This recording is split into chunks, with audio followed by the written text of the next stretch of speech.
عباس، انتظر بندر عباس وسأزف لكم البشرى، وستعلمون قدرة الله، وتعلمون أن معلمي ليس شيء هين.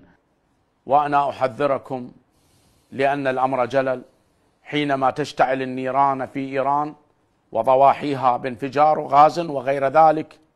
هذا يدلل يحضر لأمر زلزالي عظيم. ننتظر بندر عباس، ولكن قبله اسطنبول.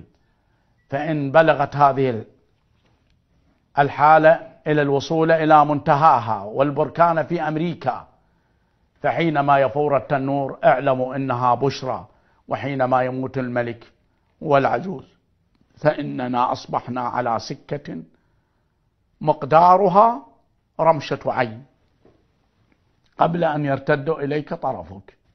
لننتظر الأيام القادمات. بدأ يقرب زلزال اسطنبول وبندر عباس، وزلزال في الأرض المحتلة تقشعر منه الأبدان.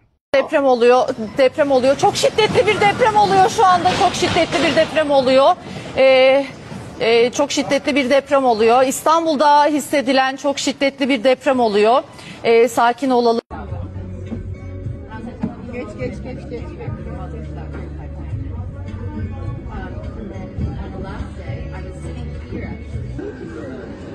انفجار مهیب در بندر رجایی بندر عباس، بیش از 700 زخمی و دست کم 5 کشته. گمان زنی‌ها درباره علت حادثه.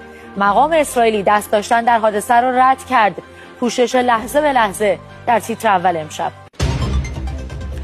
بسیج همه امکانات برای امداد و اطفای آتش‌سوزی در بندر شهید رجایی.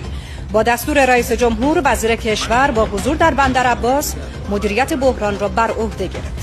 رئیس مدیریت بحران هرمزگان انفجار در بندر تاکنون 5 فوتی و بیش از 700 مجروح داشته.